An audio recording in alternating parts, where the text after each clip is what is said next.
Hello hello hello, आवाज आ रही है? वो माइक में आ रही है? माइक में आवाज आ रही है? हाँ भाई, गुड मॉर्निंग। जग गए हो? चलो, हेडिंग डाल लो, फंक्शनल ग्रुप आइसोमेरिज्म।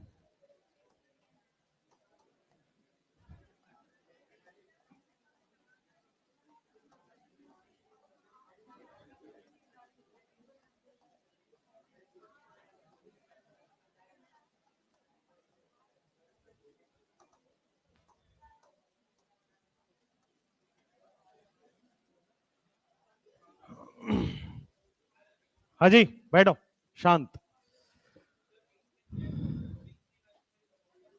हाँ, वहां पे वही लास्ट क्वेश्चन होगा, टू ब्यूटाइन वाला, वही है। हाँ, तो फंक्शनल ग्रुप आइसोमेरिज्म, मेटामर मतलब समझ आया था? मेटामर का मतलब ही होता है कि आपके पास मिडिल, मेटामर बता दिया है ना? हुआ क्या है? अच्छा, रिंग चेन हुआ है, तो सही तो बढ़ा रहा हूं, उसके बाद फंक्शनल आता है, उसके बाद मेटामर आता है।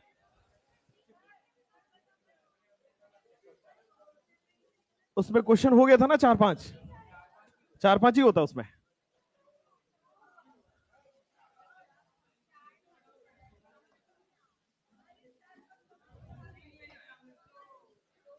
कोई बात नहीं, फील हर चीज में लेना जरूरी नहीं होता है। चलो, रिंग चेन आइसोमेरिज्म हमने लास्ट पढ़ा था। उसमें हमने ये पढ़ा था आपको कि मोलिकुलर फॉर्मूला सेम होगा, इंपेरिकल फॉर्मूला सेम होगा, जनरल फॉर्मूला सेम होगा, मोलिकुलर वेट सेम होगा, वेपर डेंसिटी सेम होगा, और परसेंटेज कंपोजिशन सेम होगा, डीयू भी सेम होगा। और डीयू सेम कहां दिखता है? वो रिंग चेन आइसोमेरिज्म में आके दिख रहा होता है। तो हर आइसोमर का ये सब सेम होना जरूरी होता है। और रिंग चेन के लिए मिनिमम डीयू मैंने लिखाया था 1, डीयू ग्रेटर देन इक्वल टू 1 लिखाया था, मिनिमम डीयू 1 होना ही पड़ेगा। उसके बाद मैंने लिखाया था कि सारे के सारे रिंग चेन ये सब फंक्शनल आइसोमर है, ऑल आरसीआई इज एफआई, ये लिखवाया था। लेकिन जब आंसर करना हो तो हमें क्या आंसर करना है? आरसीआई बोलना है। और मैंने आपको प्रायोरिटी ऑर्डर लिखवा दिया था, RT FM CP, RT FM CP, ये लिखवाया था कि अगर आपको एक से ज्यादा आइसोमर दिख रहे हो तो आपको ये प्रायोरिटी रूल से आंसर कर देना है। अब आते हैं फंक्शनल ग्रुप आइसोमेरिज्म पे। फंक्शनल ग्रुप आइसोमेरिज्म में 11 केसेस हैं। उसी 11 केसेस में घुमा फिरा के आपको सवाल आते रहते हैं और 11 क्वेश्चन है। ठीक है, अगले 20 मिनट ये चलेगा फंक्शनल ग्रुप आइसोमेरिज्म। देखिए, आइसोमेरिज्म है तो ये बात कॉमन है कि सेम होने वाला है मोलिक्यूलर फॉर्मूला। ठीक है, सेम होने वाला है आपके पास जनरल फॉर्मूला, सेम होने वाला है आपके पास इंपेरिकल फॉर्मूला, सेम होने वाला है मोलिक्यूलर वेट, देन सेम होने वाला है वेपर डेंसिटी, सेम होने वाला है परसेंटेज कंपोजिशन, सेम होने वाला है डीयू, सेम होने वाला है डीयू। ये सारे सेम होने वाले हैं अगर कोई भी आइसोमेरिज्म है तो। यहां पे क्या होगा, डिफरेंट क्या है? डिफरेंट ये है कि फंक्शनल ग्रुप बदल जाए, और फंक्शनल ग्रुप के बदलने से प्रॉपर्टी डिफरेंट हो जाए, डिफरेंट फंक्शनल ग्रुप हो जाए, और इस फंक्शनल ग्रुप के बदलने से प्रॉपर्टी डिफरेंट हो जाए, इसी को कहते हैं फंक्शनल ग्रुप आइसोमेरिज्म।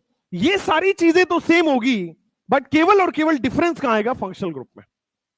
जैसे सबसे पहले मैं आपको केस नंबर 1 दिखाता हूं। सबसे पहले आपके पास, और ये बड़ा फेमस केस है, अल्कोहल एंड ईथर। आपको वैसे ही लिखना है केस नंबर 1। 11 केस हम बनाएंगे। अल्कोहल और ईथर एक फंक्शनल ग्रुप है। अच्छा, एक बात बताओ, अल्कोहल एंड ईथर का जनरल फॉर्मूला क्या होगा? कल भी हमने किया था और जनरल फॉर्मूला भी किया हुआ है। अल्कोहल एंड ईथर का CnH2n+2.O यही होता है। इसी में आप n की वैल्यू 2 रख दो, 3 रख दो, 4 रख दो, 1 रख दो, जो आपकी मर्जी करे रख दो। 3 रखे थे कल हमने, तो हमने, मेरे पास आया था C3H8O, ये आया था 3 रखने पे, n की वैल्यू 3। अब मैं इसी का अल्कोहल भी बना सकता हूं, C3H7OH, क्या यही अल्कोहल है? मैं इसी का ईथर भी बना देता हूं, ईथर यही तो है, C3H8O। OH लिखा हुआ है मतलब आपका एल्कोहल है, सिंगल O लिखा हुआ है मतलब ईथर है। इसको और एक्सपेंड करके अगर आप लिखना चाहें तो आ जाएगा CH3 CH2 OH। ये पहला कंपाउंड आपके पास बन गया है, पहला कंपाउंड आपके पास बनके तैयार हो गया C3H8O का। दूसरा कंपाउंड मैं बना देता हूं ईथर के लिए, तो दिस इज द ईथर। और आपके पास देखो दोनों में मोलिक्यूलर फार्मूला सेम होगा बट फंक्शनल ग्रुप अलग अलग है। तो अगर आपके पास कहीं अल्कोहल और ईथर दिख जाए, फंक्शनल आइसोमर बेटा अपने से नहीं सोचना एग्जाम में, जो 11 केस बता रहे हैं उसमें सारे कवर्ड है, बस उन्हीं 11 केस में से कोई होगा। बार बार देखोगे भी क्वेश्चन कराऊंगा, मन करेगा कि ये भी फंक्शनल आइसोमर है, पर वो होता नहीं है। इन्हीं 11 केस में से होगा तो होगा। तो अगर अल्कोहल और ईथर कहीं दिख रहा है इसका मतलब वो फंक्शनल आइसोमर है। ठीक है, इसी तरह केस नंबर 2 आएगा आपके पास। केस नंबर 2 में भी थायो अल्कोहल कहीं दिख जाए, थायो अल्कोहल के साथ साथ थायो ईथर दिख जाए, तो आपको these are functional group isomerism, FI या FGI जो भी बोल दो।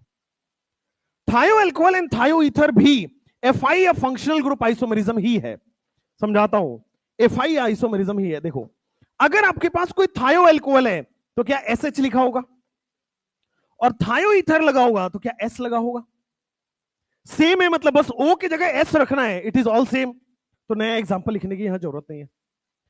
जैसे केस नंबर 3 की बात करता हूं मैं, केस नंबर 3 में आपके पास आता है नाइट्रो एंड नाइट्राइट, और ये दिखता नहीं है जनरली एग्जाम में, तो इसलिए थोड़ा फोकस यहां पर रखना। नाइट्रो एंड नाइट्राइट भी फंक्शनल आइसोमरिज्म का केस है। अगर मेरे पास कोई कंपाउंड है 2 कार्बन का नाइट्रो लगा हुआ है, ये देखो 2 कार्बन का नाइट्रो लगा है, N double bond O, nitro हमेशा ऐसे लगता है कोऑर्डिनेट बॉन्ड O, ये नाइट्रो का स्ट्रक्चर होता है। अब मैंने यहां पे नाइट्राइट लगाया, नाइट्राइट का मतलब देखो अभी भी 2 कार्बन ही रहेगा, अभी भी कार्बन 2 ही है, बट अब हमारा लिंकिंग डिफरेंट हो गया। 2 कार्बन 1 नाइट्रोजन 2 ऑक्सीजन ही है, मोलिक्यूलर फॉर्मूला अभी भी सेम है, जितने ऊपर एटम है उतने ही नीचे एटम है, बट लिंकिंग डिफरेंट हो गया, फंक्शनल ग्रुप बदल गया, ये नाइट्रो है और ये नाइट्राइट हो गया। तो अगर नाइट्रो नाइट्राइट हो तो भी ये फंक्शनल आइसोमर है। आपने एक चैप्टर का नाम सुना होगा, अल्कोहल फिनॉल ईथर, सुना है क्या? ये अल्कोहल फिनॉल ईथर तीनों ही आपस में आइसोमर होते हैं, इसीलिए अब आइसोमर है तो डिफरेंट प्रॉपर्टी होगा, हाँ या ना? आइसोमर है तो डिफरेंट प्रॉपर्टी होगा, हाँ या ना? अगर आइसोमर है तो डिफरेंट प्रॉपर्टी होगा, देयरफॉर 3 डिफरेंट चैप्टर है, देयरफॉर 3 डिफरेंट तरह की रिएक्शन पढ़ाया जाता है। आइए मैं बताता हूं, जैसे मान लो आपके पास अल्कोहल के लिए, ये क्या मेरे पास अल्कोहल लिखा हुआ है, देख के बताना। अगर बेंजीन से डायरेक्टली जुड़ा हो तो फिनॉल होगा, अगर बेंजीन से डायरेक्टली नहीं जुड़ा है मतलब वो अल्कोहल है। अब मुझे बताओ, क्या ये वाला फिनॉल लिखा हुआ है बेंजीन से डायरेक्टली अटैच है? मोलिक्यूलर फॉर्मूला सेम है, फंक्शनल ग्रुप बदल गया, तो ये आइसोमर है। ईथर में भी सेम कहानी होने वाली है, ईथर भी इसका आइसोमर ही है, यहां पे एक ऑक्सीजन है और यहां पे एक मिथाइल लगा हुआ है। अल्कोहल फिनॉल ईथर ये तीनों अलग अलग हैं, तीनों डिफरेंट डिफरेंट प्रॉपर्टीज हैं, देयरफॉर 3 अलग अलग चैप्टर्स हैं। केस नंबर 4 जो आता है, 4 के बाद 5, केस नंबर 5 यह आता है थायो अल्कोहल, थायोफिनॉल एंड थायो ईथर। थायो अल्कोहल, थायोफिनॉल, थायो ईथर, ये सारे के सारे भी आपस में फंक्शनल आइसोमर ही है। तो कभी भी ये तीनों दिख जाएं, दीज 3 आर फंक्शनल आइसोमर। थायो अल्कोहल का मतलब है कि आपके पास अल्कोहल का ये बड़ा भाई है, O की जगह SH लगा दो। अगर मुझे थायोफिनॉल बोलना है तो डायरेक्टली SH बेंजीन से जुड़ा होगा, अगर मुझे थायो ईथर जोड़ना है तो डायरेक्टली क्या हो जाएगा, यहां पे S आ जाएगा और एक मिथाइल आ जाएगा। ये तीनों भी आपस में फंक्शनल ग्रुप आइसोमरिज्म है। अल्कोहल ईथर, थायो अल्कोहल, थायो ईथर, नाइट्रो नाइट्राइट। अच्छा, कोई अगर कहे फिनॉल और ईथर आपस में आइसोमर है या नहीं? देखो मैंने अल्कोहल ईथर लिखा, अल्कोहल फिनॉल ईथर लिखा, फिनॉल ईथर है या नहीं? अरे है ना, नो क्यों बोल रहे हो? ये सामने नहीं दिख रहा फिनॉल और ईथर? अल्कोहल फिनॉल ईथर तीनों ही आपस में आइसोमर है एक दूसरे के। ऑक्साइन सुना है आपने? ऑक्साइन, ऑक्साइम का आइसोमर कौन होता है? ऑक्साइम का नाम सुना है? ऑक्साइम का आइसोमर कौन होता है?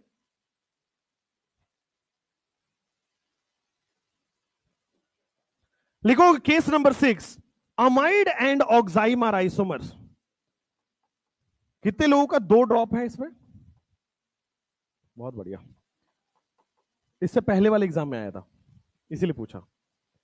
Amide and oxime are functional group isomers, ये एग्जाम का क्वेश्चन है प्रीवियस ईयर में। Amide and oxime are isomers, ध्यान से देखना। अमाइड, ध्यान से, मैं क्या कर रहा हूं, सब लोग फोकस यहां पे। 2 कार्बन का 3 कार्बन वाला अमाइड बना दिया। चलो, क्या ये सबको अमाइड दिख गया? 3 कार्बन का आसान है, 3 कार्बन का अमाइड। अब इसको ऑक्साइम बना रहा हूं। ऑक्साइम कुछ ऐसा होता है, CH3 CH2 C double bond NOH। देखो फंक्शनल ग्रुप सेम है, सब कुछ सेम है, number of atom, functional group, जो जनरल फॉर्मूला, मोलिकुलर वेट, सब निकाल लो, ऑल आर सेम। जितने कार्बन ऊपर उतने कार्बन नीचे, जितने हाइड्रोजन ऊपर उतने हाइड्रोजन नीचे, जितने ऑक्सीजन ऊपर उतने ऑक्सीजन नीचे। अब आपके पास जब भी ये दिख जाए CONH2 का अमाइड, और जब भी C डबल बॉन्ड NOH, इसको हम बोलते हैं ऑक्साइम। यह भी ज्योमेट्रिकल आइसोमर में भी आएगा, एजो एंड ऑक्साइम, और ऑक्साइम का ज्योमेट्रिकल आइसोमरिज्म आएगा। अमाइड और ऑक्साइम, ये स्टार लगा लीजिएगा, जनरली लोग भूल जाते हैं इसको। फंक्शनल आइसोमरिज्म में लोगों को अल्कोहल फिनॉल ईथर चमकता है, पता नहीं क्यों, उसके आगे सोच ही नहीं पाते। अमाइड और ऑक्साइम ये भी आपके आपस में फंक्शनल ग्रुप आइसोमर हैं, दोनों आपस में फंक्शनल ग्रुप आइसोमर है।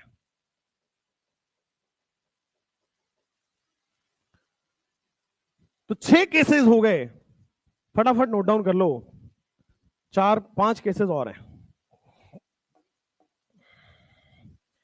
Carboxylic acid ester, cyanide, isocyanide, aldehyde, ketone. हो गया?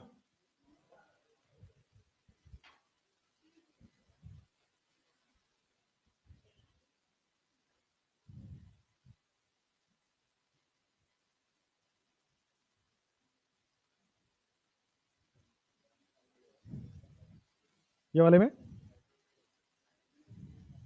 हाइड्रोजन,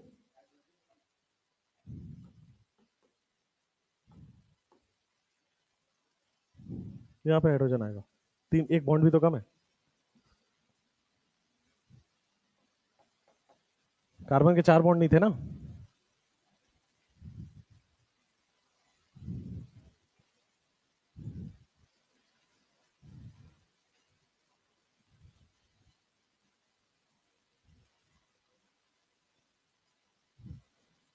हो गया? पता नहीं कैसे लिखते हो भाई, स्क्रीनशॉट लिया करो ऑनलाइन वालों की तरह। पाउज नहीं होता पहले तो।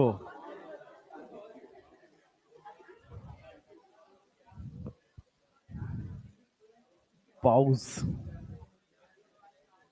पॉज होता है वो। बेटा तुम कॉलेज में पहुंचो, तुम्हारी ऐसी ऐसी ली जाएगी ना, फिर पता चलेगा। तुम ऐसे पाउज और ये सब बोलना भूल जाओगे। वहां पे कॉलेज निकाला दे दिया जाता है, देश निकाला सुना है आपने? ऐसे कॉलेज निकाला हो जाएगा ये सब बोलने पे। इसीलिए कहा जाता है कि अगर आपको चीजें पता भी हो, शांत रहना चाहिए। अंदर की कमियां अंदर ही दबी रह जाएंगी, ज्यादा बोलोगे तो ऐसे पाउच जैसी कमियां बाहर आएंगी। हो गया? केस 6। एक बिहार में लोग ना, एक कल्चर है, जैसे आप लोग क्या बोलते हो इसको, इसका प्रोनाउंसिएशन क्या करते हो?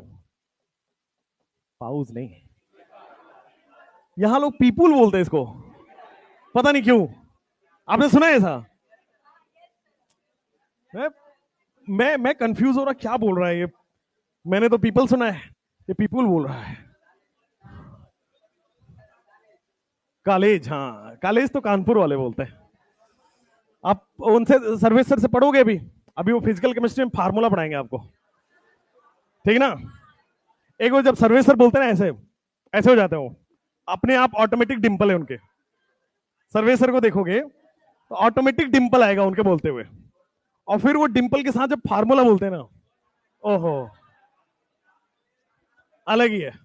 केस नंबर 7, केस नंबर 7 आ जाओ भाई, हमारे पास भी फार्मूला है एक। केस नंबर 7 में आपके पास है carboxylic acid and ester are functional isomers. Carboxylic acid and ester are functional isomers.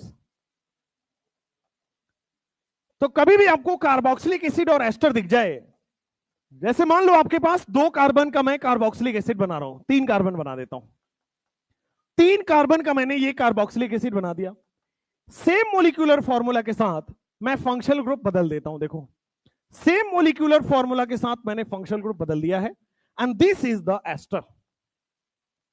ये आपके सामने आ गया एस्टर के carboxylic acid and ester. Case number 8, case number 8 में ये आपके पास नया फार्मूला है जिसमें आपके पास क्या होगा, साइनाइड और आइसोसाइनाइड आइसोमर मिलेंगे आपको, साइनाइड एंड आइसोसाइनाइड। साइनाइड क्या होता है आपके सामने, CH3 CH2, 3 कार्बन का मैंने साइनाइड बना दिया। अभी मैं 3 कार्बन का ही आइसोसाइनाइड बना देता हूं, सेम मोलिक्यूलर फॉर्मूला बट आपके पास different functional group, same molecular formula different functional group. Case number 8 हो गया। केस नंबर 9, टोटल 11 केसेस हैं। केस नंबर 9 जो है वो है आपके पास aldehyde and ketone. Case number 9, aldehyde and ketone are also functional group isomer. अब जैसे मान लो मैं 3 कार्बन का एल्डिहाइड बना दिया, 3 कार्बन का एल्डिहाइड बना दिया, सिमिलरली मैं 3 कार्बन का सेम मोलिक्यूलर फॉर्मूला के साथ मैं दूसरा फंक्शनल आइसोमर बना रहा हूं, और ये है आपके सामने case number aldehyde and ketone, case number 9। और कोई केस, 2 केस और हैं, और कोई केस आपके दिमाग में आ रहा है? क्या आ रहा है? हाँ, केस नंबर 10 जो है वही आएगा जो आप बोल रहे हो, एल्काइन एंड डाइईन। एल्काइन में कितने डबल बॉन्ड? वाह, एल्काइन में 2 डबल बॉन्ड होता है, डाइईन में भी 2 डबल बॉन्ड होता है। तो एल्काइन एंड डाइईन, इसमें भी दोनों में ड्यू सेम है। अगर ड्यू सेम हो गया तो वो फंक्शनल आइसोमर हो जाएगा। जैसे CH3, अभी भी कंफ्यूजन है? पूछ लो भाई, जान ले। जी मास्टर।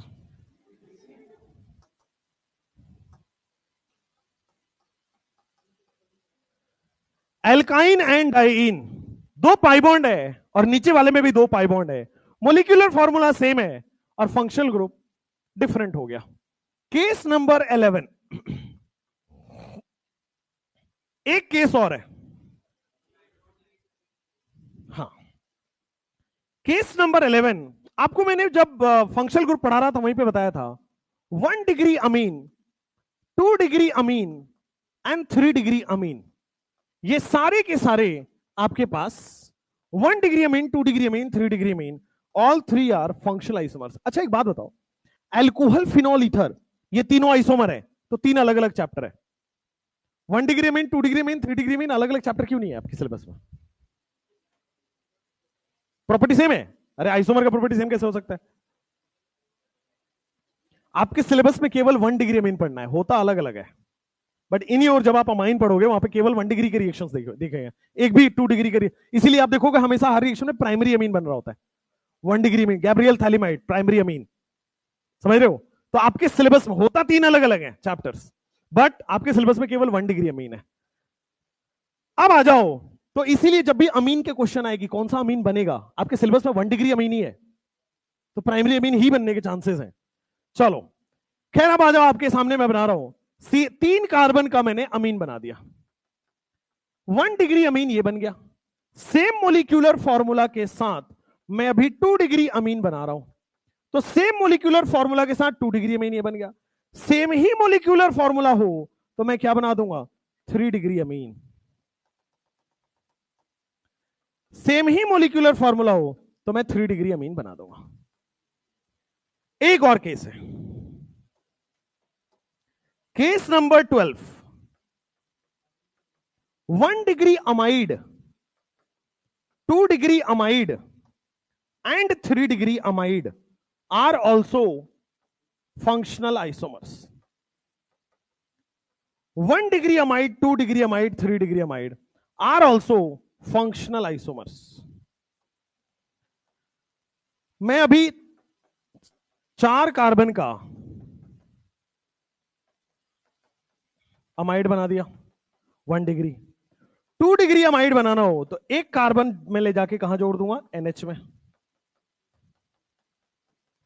अगर 3 डिग्री अमाइड बनाना हो तो एक और कार्बन में ले जाके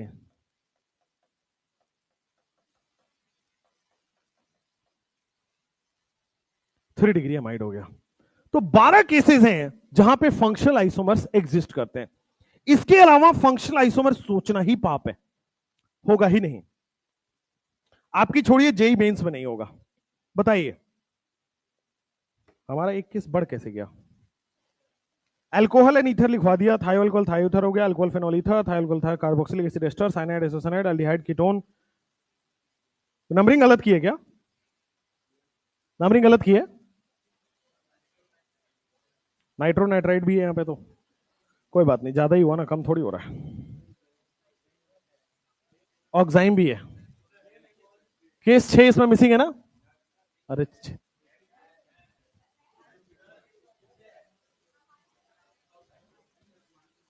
चलो कोई बात नहीं, एक एक्स्ट्रा है ना, चलो।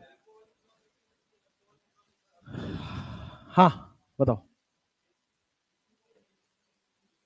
Ketone, ketone and alkene plus alcohol, जिस इसको टॉटोमर में बोलते हैं, ये टॉटोमर होता है ना, इनॉल, तो ये टॉटोमर है। हाँ तो वो टॉटोमर में आके पढ़ाएंगे ना, कीटो इनॉल टॉटोमेरिज्म है ये। FI होगा बट रुक जाइए उसके लिए, ठीक है। वो टॉटोमर है जो आप बोल रहे हो, कीटो एल्कीन इनॉल, एल्कीन इनॉल इनॉल हो गया, कीटो इनॉल टॉटोमेरिज्म है वो। But all tautomers are FI, वो आगे आएगा, बट प्रायोरिटी ऑर्डर से आंसर करना है। चलिए क्वेश्चन करें। क्वेश्चन रेडी, धुआंधार क्वेश्चंस।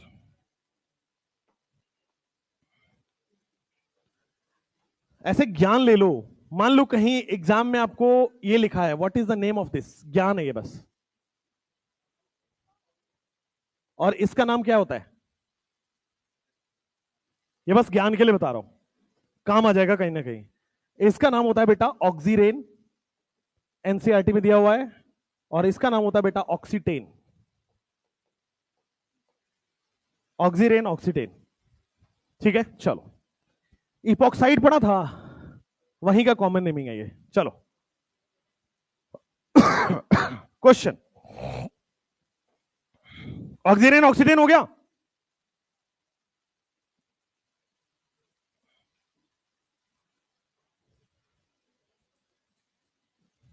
हाँ, नंबर ऑफ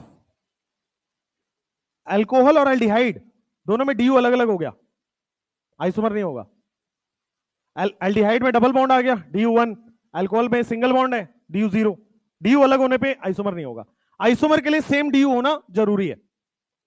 चलो नेक्स्ट आपके पास आते हैं क्वेश्चंस। फाइंड रिलेशन, संबंध बताइए। Find relation in the following compounds. Question number 1 आएगा आपके सामने, CH3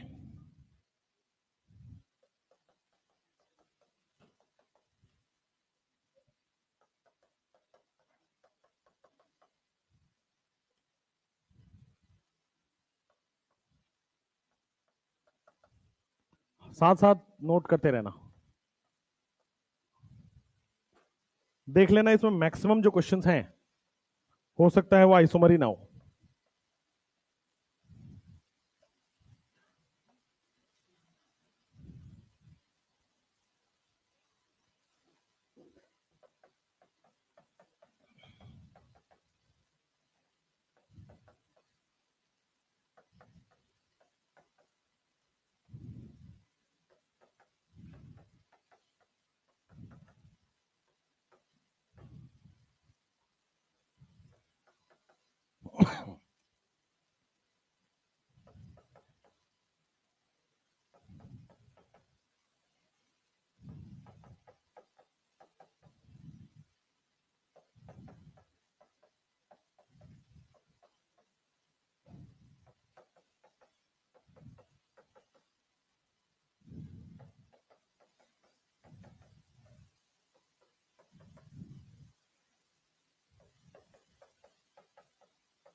हो गया क्वेश्चन, लिख लिया?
हो गया होगा।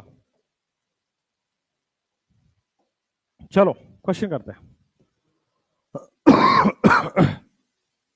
सबसे पहले क्वेश्चन में अगर आप देखो तो व्हाट इज द रिलेशन, क्या मोलिक्यूलर फॉर्मूला सेम है और क्या एल्डिहाइड कीटोन है? तो अगर आपके पास एल्डिहाइड कीटोन 11 केसेस 12 केसेस में से हैं तो फिर आपके पास ये फंक्शनल आइसोमरिज्म से होगा। सो फर्स्ट क्वेश्चन में जो रिलेशन है मोलिक्यूलर फॉर्मूला सेम और उन 12 केसेस में से लाई कर रहा है, मतलब ये आपके पास फंक्शनल आइसोमरिज्म होगा। केस नंबर 2, केस नंबर 2, क्या आपके पास मोलिक्यूलर फॉर्मूला सेम है? क्या ड्यू सेम है? अब देखो, क्या ये अल्कोहल और ये ईथर है तो क्या ये भी अलग अलग आइसोमर है, फंक्शनल आइसोमर? नेक्स्ट क्वेश्चन, ये नहीं है, रिंग चेन आइसोमरिज्म है बेटा ये, RCI. These are ring chain isomers and all RCI are FI, कल ही लिखा है था, तो ये एफआई भी होगा, बट इसका आंसर क्या लिखेंगे? RCI. Next,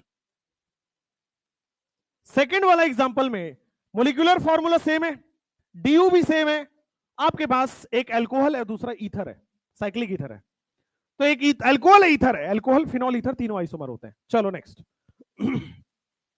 molecular formula same है तीनों केसेस में, डीयू भी सेम है तीनों केसेस में, फंक्शनल ग्रुप भी बदला हुआ है तीनों केसेस में, all are functional group isomerism. ये तो समझ में आओगा, कार्बोक्सिलिक एसिड और एस्टर तो समझ में आ गया होगा। ये कार्बोक्सिलिक एसिड को तोड़ के अलग अलग करके लिखा हुआ है, दूसरा फॉर्म है वो, कार्बोक्सिलिक एसिड का OH वहां लगा के यहां लगा दिया, हाँ वो कार्बोक्सिलिक एसिड नहीं है बट है तो इसी का भाई वो, इसलिए वो भी उसका आइसोमर है।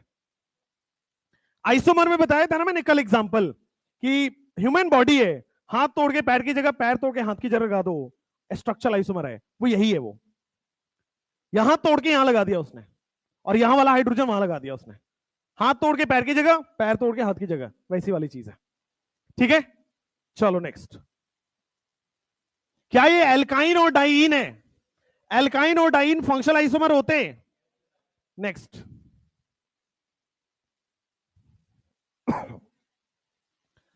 नेक्स्ट क्वेश्चन में आप देखोगे नाइट्रो है, नाइट्राइट है, और ये नाइट्रो को तोड़ के लिखा है अलग अलग से। नाइट्रो है, नाइट्राइट है, और नाइट्रो को तोड़ के अलग से लिखा है। These all are functional isomers.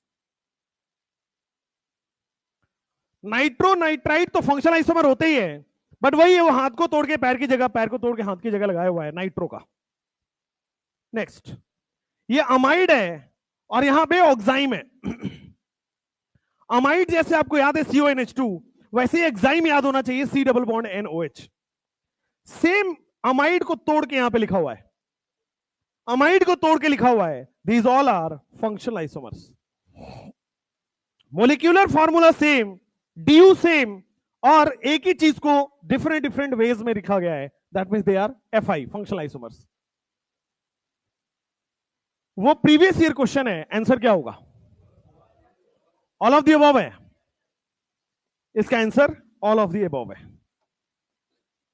बता देता हूं, ए ऑप्शन में देखोगे मोलिक्यूलर फॉर्मूला सेम है, DU सेम है, बस वही है, तोड़ के अलग अलग लिखा हुआ है। ये जो एस्टर है इसको तोड़ के अलग अलग लिखा हुआ है। चलो ये भी दिखाएगा। सिमिलरली इसमें भी फंक्शनल ग्रुप, इसमें मोलिक्यूलर फॉर्मूला सेम है, DU सेम है, और तोड़ के अलग अलग करके लिखा हुआ है। मोलिक्यूलर फॉर्मूला सेम है, DU सेम है, तोड़ के अलग अलग लिखा हुआ है। These are all are isomers. In fact ये तीनों फंक्शनल आइसोमर्स है।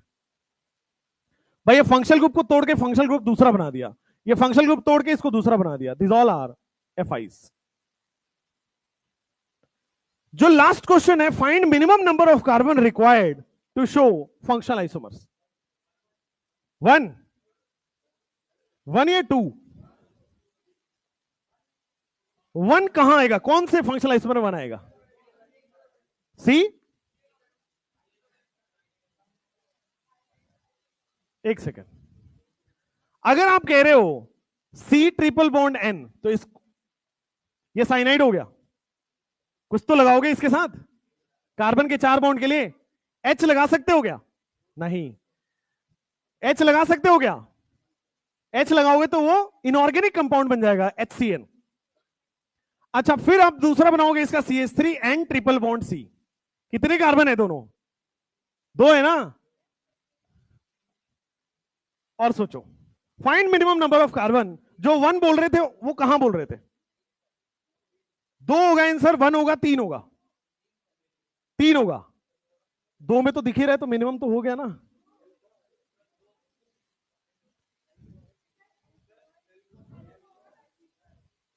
अल्कोहल ईथर में 1 कार्बन का ईथर कहां होता है? मिनिमम 2 कार्बन है ना आपके हिसाब से। मैं बता रहा हूं आंसर 1 है, आंसर 1 है। अब बताओ आंसर कहां से आएगा? 1 कैसे आएगा? नो, रॉन्ग, पूरा कार्बन काउंट होगा। और हाँ, एक जगह काउंट होता है, नाइट्रो में। नाइट्रो जब अगर ले लेते हो, ध्यान देना, nitro is a good answer, cyanide में नहीं होगा। अगर आप नाइट्रो ले रहे हो, CH3NO2 N double bond O, और ये, और इसी का फंक्शनल आइसोमर बना रहा हूं, ध्यान देना, CH3ON डबल बॉन्ड O, क्या हो गया? Functional isomer. तो एक कार्बन में फंक्शनल आइसोमर आ जाता है, नाइट्रो और नाइट्राइट उसका एग्जांपल है।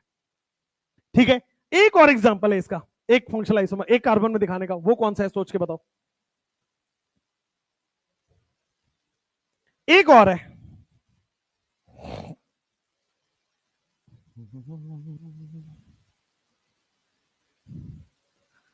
नाइट्रो और नाइट्राइट में इसी जैसा देखो ना, जहां पे कार्बन कंटेनिंग फंक्शनल ग्रुप नहीं हो, वैसा ही सोचो। चलो अब आ जाओ, minimum number of carbon required to show functional isomer is 1। Answer लिख लो यहां पे, CH3N डबल बॉन्ड O और नाइट्रो हो गया। फिर आना दूसरा इसी का आइसोमर बना देता हूं मैं, CH3ON डबल बॉन्ड O। तो फंक्शनल आइसोमर आपको क्लियर हुआ होगा।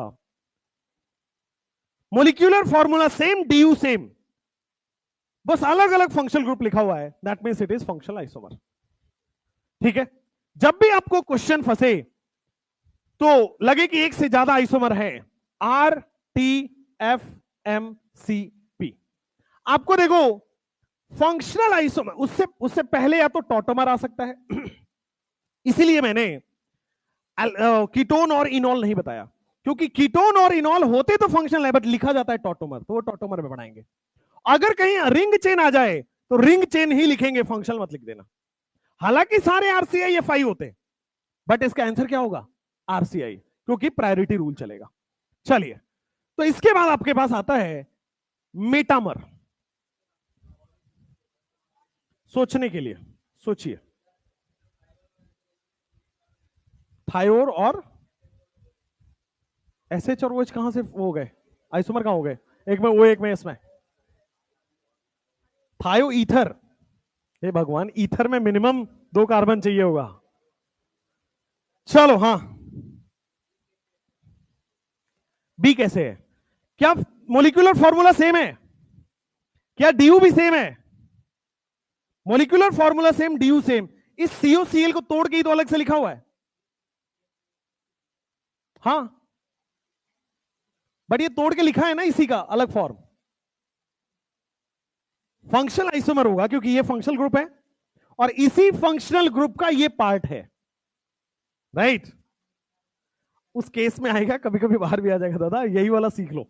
मान लो तोड़ के कोई लिखा हो इसके अलावा, तो इसका कोई नाम नहीं है ना, तो नहीं लिखा सकते भाई। अदर जो जो लिखवा दिया वो सारे के नाम है, साइनाइड, आइसोसाइनाइड, इसका कोई नाम नहीं है ना। जैसे आप देखो, इसको नहीं लिखा है, देखो जरा, इसको और इसको थोड़ी लिखा है ना, बट है ना फंक्शनल आइसोमर। अगर इसी फंक्शनल ग्रुप को तोड़ के लिखा है, अब उसका कोई नाम नहीं होता, इसलिए नहीं लिखा है। बट आपको ये तो पता है, इसी को, यही एग्जांपल था, हाथ को पैर की जगह, पैर को हाथ की जगह, OH को यहां लगा दिया, H को यहां लगा दिया, दिस इज फंक्शनल आइसोमर। हाँ, सोच के देखो, एक ही कार्बन आएगा उसमें।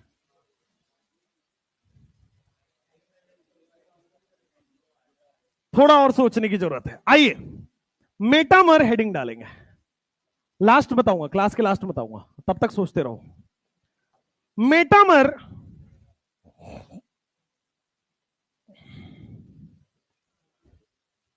रिंग चेन हो गया है, पोजीशन हो गया है, फंक्शनल हो गया है। आपके पास अब बचता है मेटामर। मेटामर में जो M है, ध्यान से देखेंगे सब लोग इधर, मेटामर में जो M है उसको बोला जाता है मिडिल। मेटामर का जो M है इसका मतलब मिडिल। ऐसे फंक्शनल ग्रुप जो मिडिल में आते हो वो मेटामर दिखाते हैं। ऐसे फंक्शनल ग्रुप जो मिडिल में आते हैं वो फंक्शनल आइसोमर, वो मेटामर शो करते हैं। मिडिल में आते हैं यानी कि, मिडिल में आते हैं यानी कि पॉलीवैलेंट फंक्शनल ग्रुप। मिडिल में आने का मतलब पॉलीवैलेंट फंक्शनल ग्रुप होगा। अच्छा, पॉलीवैलेंट फंक्शनल ग्रुप कौन कौन सा होता है? तो पॉलीवैलेंट फंक्शनल ग्रुप काफी सारे हैं। जैसे जैसे जैसे सबसे सिंपल बेटा आपके सामने आ जाएगा ईथर, पॉलीवैलेंट है क्या? जैसे इसके मान लो एल्डी, ये थायो ईथर। और सोचो, जैसे मान एनो anhydride, C double bond O, C double bond O, इधर भी खोला है उधर भी खोला है। पॉलीवैलेंट का मतलब है एक से ज्यादा जगह से बॉन्ड बन रहा हो। पॉलीवैलेंट का मतलब है एक से ज्यादा बॉन्ड बन रहा हो। जैसे और सोचो, क्या कीटोन हो जाएगा simply, this is also a polyvalent functional group. Ester हो जाएगा, this is also a functional group, polyvalent functional group. और सोचो 2 डिग्री अमाइन, 1 डिग्री नहीं, 2 degree amine is a polyvalent functional group, 3 degree amine is a polyvalent functional group, और 2 degree amide is a polyvalent functional group, 3 degree amide is a polyvalent functional group, और जिसमें भी एक से ज्यादा बन रहा हो उसमें पॉलीवैलेंट बोल देंगे। तभी तो देखो ना, ये मिडिल में होगा, इधर भी कार्बन है, मिडिल में आ गया, इधर भी कार्बन है, मिडिल में आ गया, दोनों तरफ कार्बन है, मिडिल में आ गया।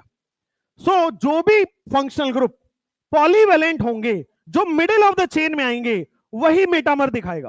बोलो क्लियर है? अब आ जाओ, यहां पे केवल 2 केसेस बनता है मेटामर में। सबसे पहले कि पॉलीवैलेंट फंक्शनल ग्रुप तो होना ही चाहिए, साथ में मेटामर है, आइसोमर है, तो यानी कि सेम मोलिक्यूलर फॉर्मूला होगा, सेम मोलिक्यूलर फॉर्मूला के साथ डीयू सेम होगा, और बाद बाकी सारी चीजें सेम होगी, general formula, empirical formula and so, वो समझदार हो आप। Same molecular formula, same DU, ठीक है। उसके बाद आना चाहिए आपके पास same polyvalent functional group, PVFG, same polyvalent functional group.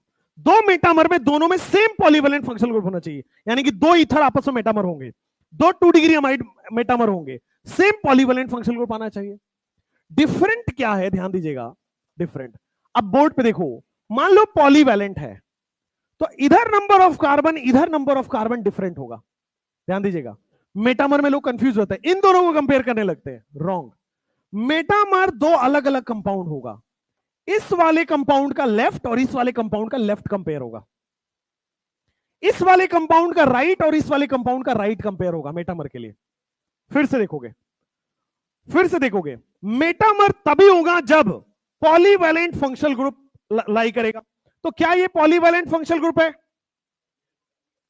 अब हमें पता करना है कि मेटामर शो कर रहा है नहीं कर रहा है, तो ध्यान देना, ये पहला कंपाउंड है, फिर हम दूसरा कंपाउंड लेंगे।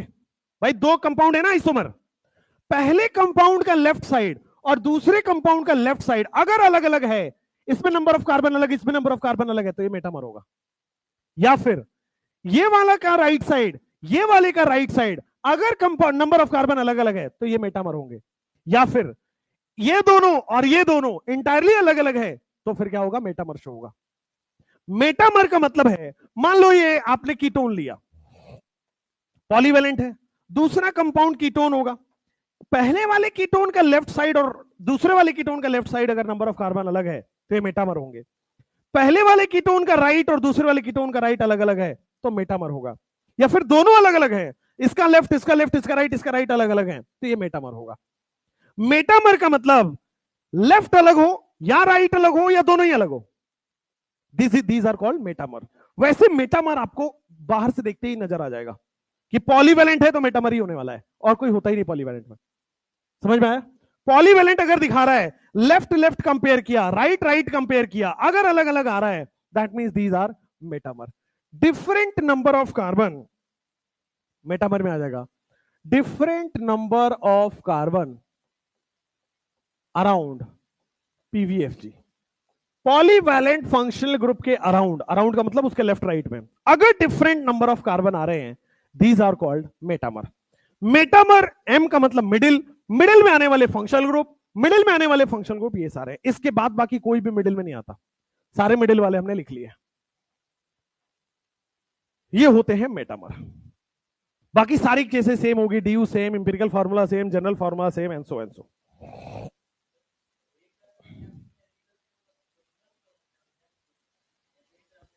हाँ हाँ आएगा, बट फिर प्रायोरिटी ऑर्डर आ गया, आरटीएफएमसीपी, ठीक है। तो चेन और पोजीशन से बड़ा है मेटामर, इसलिए आंसर मेटामर होगा।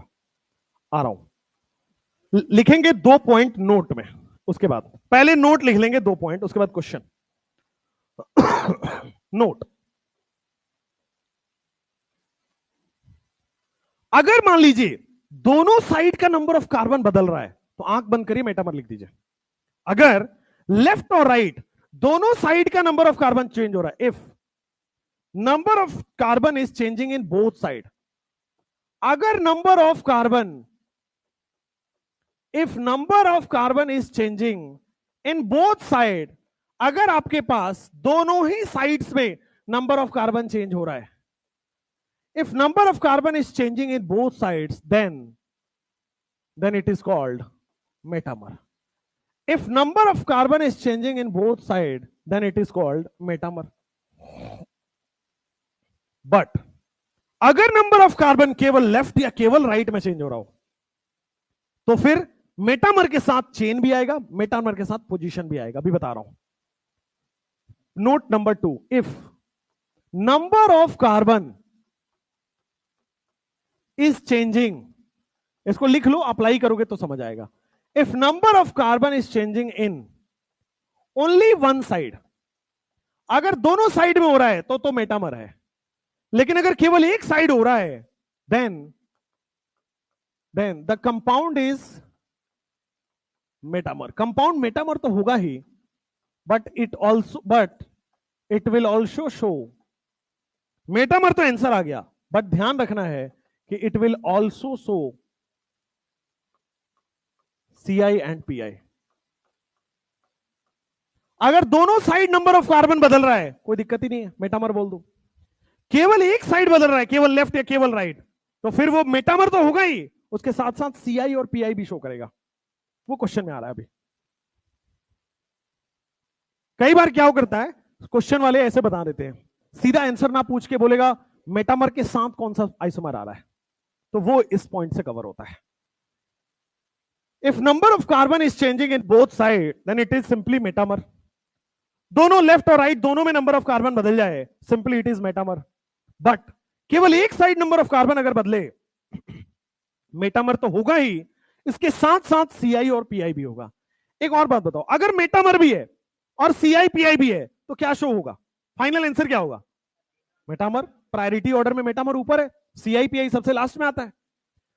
बट अगर एग्जामिनर एकदम पूछ ही लेगी नहीं सारे के सारे आइसोमर बताओ, तो मेटामर भी होगा, सीआई भी होगा, पीआई भी होगा, भी क्वेश्चन में आएगा। लिख लिया यहां तक, क्वेश्चन करें। चलो, फाइंड रिलेशन।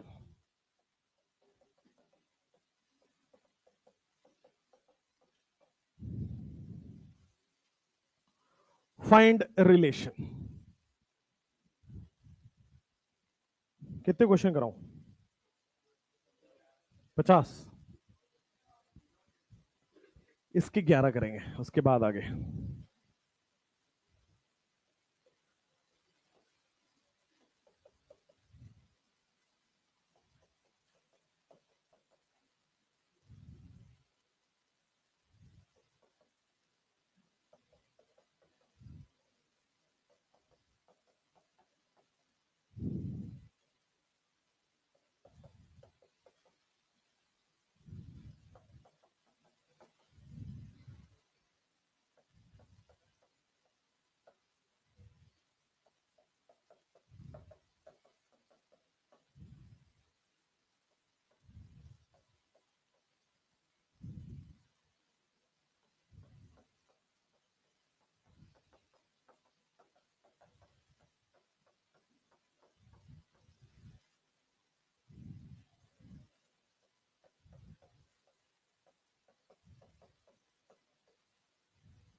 बेटा खुद से कर लो, डिस्कस करके मत करो। तुम लोगों का ऐसा सेटिंग तो नहीं है एनटीए से पास पास में रोल नंबर ले लोगे? पता नहीं ना, कुछ भी हो सकता है। इसीलिए बोला मैंने। मेडिकल कॉलेज में जाना है एज ए डॉक्टर।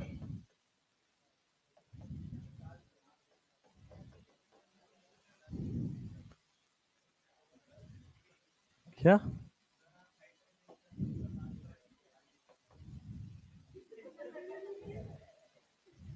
बेटा, टाइटल चेंज करने के लिए जन्म बदलना पड़ता है?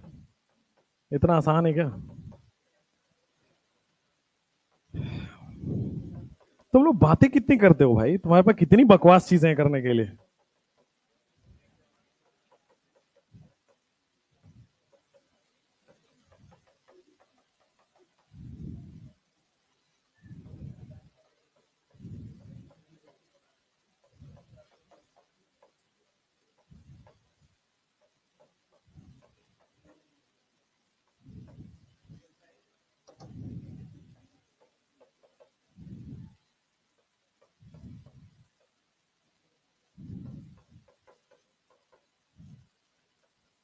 तुम्हें लगता होगा ये इतना बेंजीन वेंजीन कहाँ ही यूज आएगा, क्यों पढ़ाते हैं सब, है ना? है ना? एक आध बैक लगेगा मेडिकल कॉलेज में तो पता लगेगा, क्योंकि फार्मा में पूरा यही यूज होना है।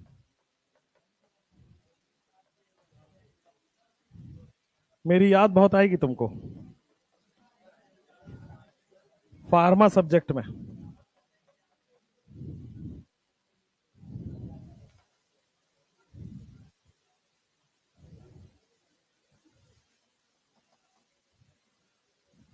तुम लोगों को क्या है ना, भी अच्छे अच्छे मास्टर मिल गए हैं तो तुम बस मजे कर रहे हो। आओ जरा वहां पे मेडिकल कॉलेज में, वहां पे क्या होगा, कोई पूछेगा नहीं, सीधा फेल। वहां पे ऐसे ऐसे फेल करते हैं। अच्छा तुम स्लीपर में आए हो क्लास में, फेल। अच्छा तुमने कॉलर बटन बंद नहीं किया, फेल।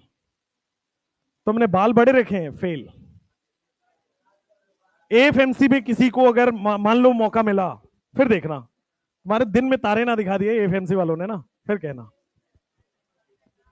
एएफएमसी में हेयर का मेजरमेंट होता है, if you know there is a hair measurement, उससे बड़ा नहीं रख सकते तो नहीं रख सकते, स्ट्रिक्ट रूल। लड़कियों के लिए भी है वो, ऐसा मत समझना कि लड़कों के लिए है, इट्स फॉर गर्ल्स ऑल्सो। और कॉलेज छोड़ दोगे बेटा, वो लेफ्टिनेंट रैंक मिलता है, कोई छोड़ता नहीं है।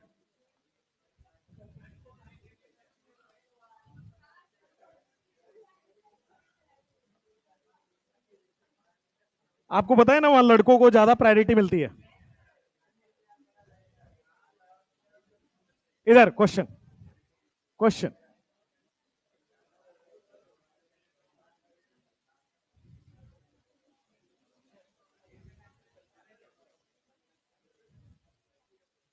सोचो।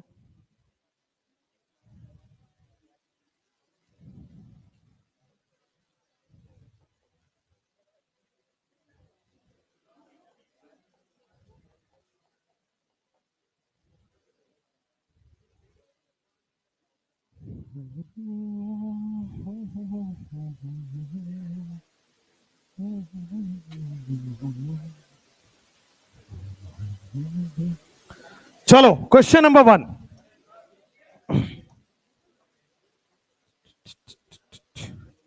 मुंह बंद करो।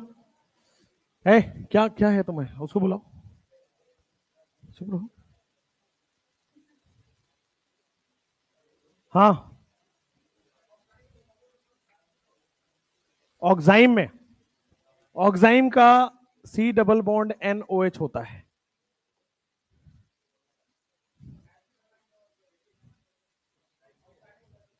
वही होता है, वही होता है। मैं बोला लास्ट बताऊंगा, रुको, सब्र रखो, सब्र का फल मीठा होता है। क्या गिरेगा? ये गिरा हुआ है पहले से किसी, कोई टीचर इस पे गिरा है पहले? है नहीं ना, चलो ठीक।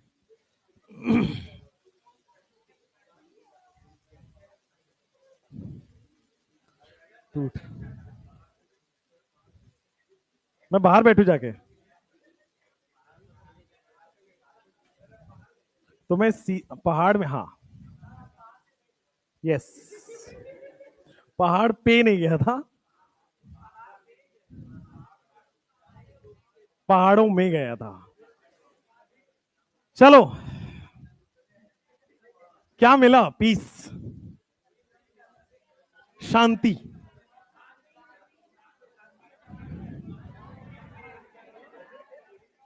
क्वेश्चन नंबर 1, क्या इसमें, क्या इसमें पॉलीवैलेंट फंक्शनल ग्रुप है? क्या लेफ्ट और राइट, लेफ्ट और राइट दोनों ही बदल रहा है? देखो, लेफ्ट में 1 कार्बन है, लेफ्ट में 2 कार्बन है, राइट में 3 कार्बन है, राइट में 2 कार्बन है, लेफ्ट और राइट दोनों ही बदल रहा है। इसका मतलब सिंपली इसका आंसर हो जाएगा मेटामर। सेकंड वाले क्वेश्चन में क्या पॉलीवैलेंट फंक्शनल ग्रुप है? लेफ्ट कंपेयर करते हैं, नहीं बदल रहा, राइट कंपेयर कर रहे हैं तो बदल रहा है। लेकिन मैंने बोला अगर एक साइड बदल रहा है, मेटामर तो होगा, लेकिन मेटामर के साथ सीआई और पीआई में से कोई एक होगा। कौन सा है? सीआई और पीआई कंपेयर करने का तरीका मैंने बताया, पहले चेन, पेरेंट चेन, फिर साइड चेन। पहले पेरेंट चेन देखो कितना आ रहा है, 1 2 3, इसका पेरेंट चेन देखो कितना आ रहा है, 1 2 3, तो पेरेंट चेन तो सेम है, पोजीशन बदल गया, 1 पे मिथॉक्सी है, यहां 2 पे मिथॉक्सी है, पोजीशन बदल गया तो पीआई हो जाएगा, मेटामर के साथ साथ पीआई हो जाएगा। आप यही कह रहे थे? ओके, मेटामर के साथ साथ पीआई भी हो जाएगा। वो फाइनल आंसर क्या लिखना है? मेटामर। प्रायोरिटी ऑर्डर के साथ फाइनल आंसर तो मेटामर ही आएगा। चलो नेक्स्ट क्वेश्चन। लेफ्ट कंपेयर किया, अलग, राइट कंपेयर किया, अलग, गलत, आइडेंटिकल है दोनों। ऐसे कपड़े बदल के लिखा हुआ इसका, समझ गए ना? अगर कपड़े बदल ले, पहचान जाना है। क्या ये होमोमर है? दीज आर आइडेंटिकल या होमोमर? नेक्स्ट क्वेश्चन, ये भी होमोमर है, इसने भी कपड़े बदल लिए, क्या इधर लेफ्ट राइट में चला गया, राइट लेफ्ट में आ गया, तो क्या ये होमोमर होगा? दीज आर आइडेंटिकल कंपाउंड्स और होमोमर। नेक्स्ट क्वेश्चन, एक सेकेंड, पहला क्वेश्चन देखिएगा, क्या पॉलीवैलेंट फंक्शनल ग्रुप है? पॉलीवैलेंट फंक्शनल ग्रुप के कार्बोनिल से क्या जुड़ा है? बेंजीन। पॉलीवैलेंट फंक्शनल ग्रुप के कार्बोनिल से क्या जुड़ा है? क्या अलग है? पॉलीवैलेंट फंक्शनल ग्रुप के ऑक्सीजन से क्या जुड़ा है? पॉलीवैलेंट फंक्शनल ग्रुप के ऑक्सीजन से बेंजीन जुड़ा है, क्या अलग है? अगर दोनों अलग है, दोनों अलग है तो मेटामर आएगा। क्या सीआई और पीआई भी आएगा? नो, दोनों अलग है ना, तो नहीं। नेक्स्ट क्वेश्चन, क्या पॉलीवैलेंट फंक्शनल ग्रुप चमक गया? पॉलीवैलेंट फंक्शनल ग्रुप एस्टर है, यहां पे कार्बोक्सिलिक एसिड की तरह दिख रहा है, सोच के बताइए। मेटामर है,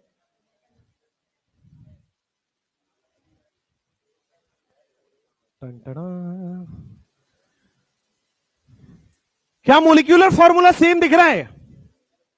क्या फंक्शनल ग्रुप डिफरेंट दिख रहा है? तो क्या एफआई नहीं होगा ये? गधो, क्या फंक्शनल ग्रुप बदल गया ना, कार्बोक्सिलिक एसिड और एस्टर आ गया ना। ये कार्बोक्सिलिक एसिड दिख गया सबको, COOH। क्या ये एस्टर दिख गया, COOR? तो कार्बोक्सिलिक एसिड एस्टर क्या होते हैं? कार्बोक्सिलिक एसिड एस्टर क्या फंक्शनल आइसोमर नहीं होते? नेक्स्ट क्वेश्चन, फंक्शनल है।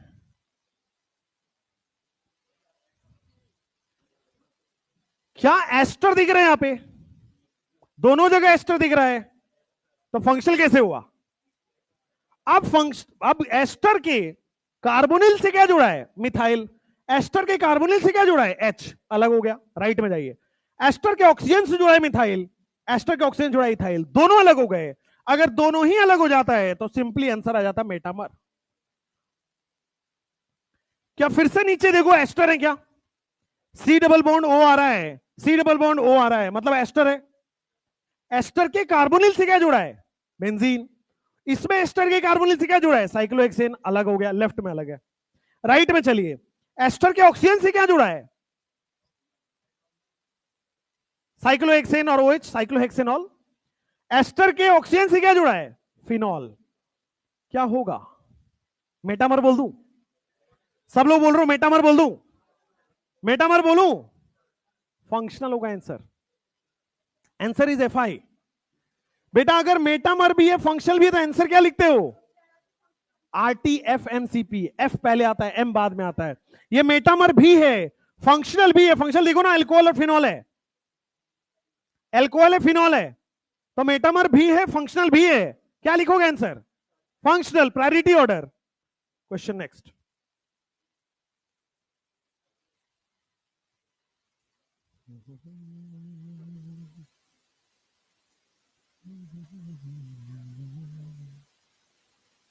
मेटामर है, फंक्शनल है।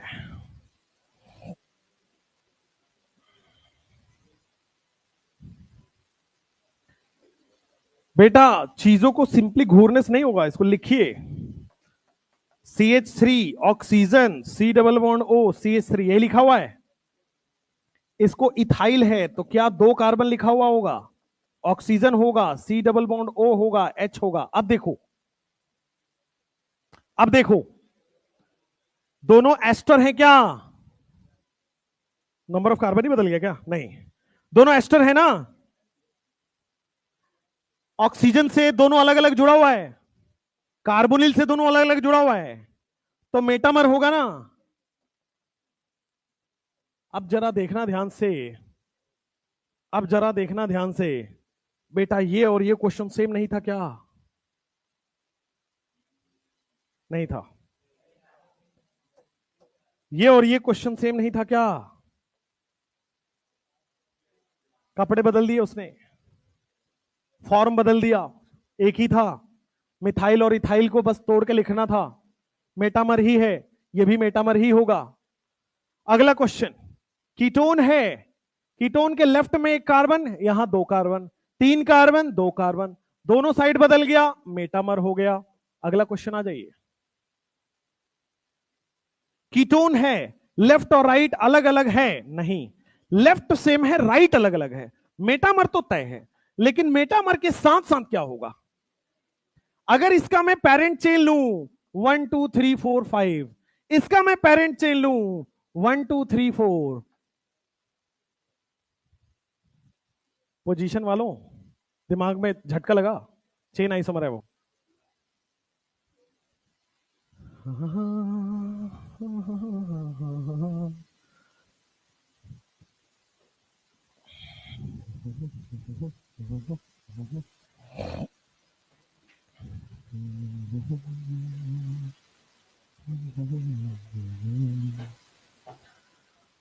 आपके एग्जाम में मेटामर तक आ रहा है, फाइन, जब भी आपका एग्जाम है तब। आईयूपीएससी आ रहा है, साथ में मेटामर तक आ रहा है, ठीक है। और केवल आई थिंक ऑर्गेनिक ही आ रहा है। तो खाली आईयूपीएससी में क्या, उसमें तुम पहाड़ तोड़ दोगे? 50 क्वेश्चन कहां से बनेगा उसमें? नहीं बनेगा। तो थोड़ा सा हमें अच्छा पेपर बनाने के लिए ये चाहिए, एंड इस बार पेपर तो वो लोग बनाएंगे, बाहर से बन के आएगा, but it there will be my supervision in it.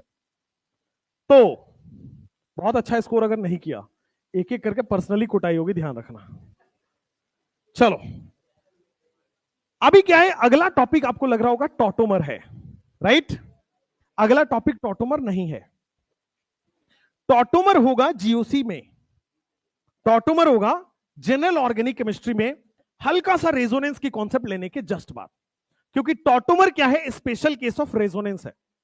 तो रेजोनेंस पढ़ेंगे, फिर टॉटोमर पढ़ेंगे, ठीक है? क्लियर है? चलिए, अब नेक्स्ट हेडिंग डालेंगे, स्टीरियो के अंदर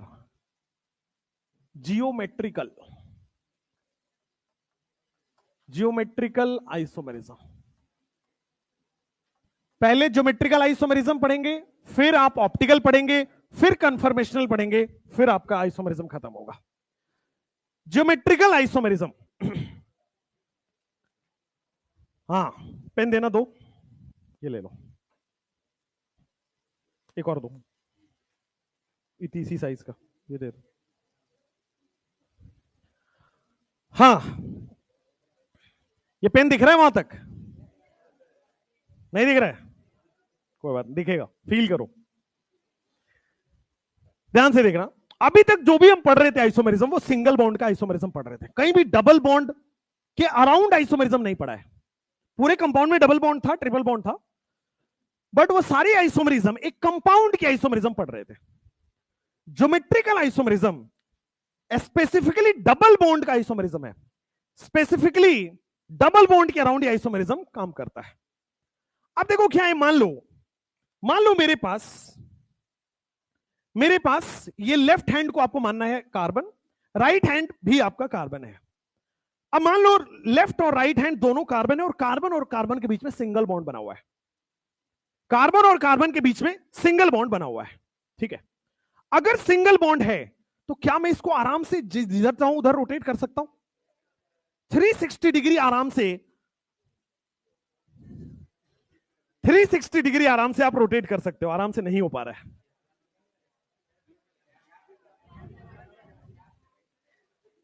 बेटे इससे बड़े बड़े दर्द सहे हैं हमने।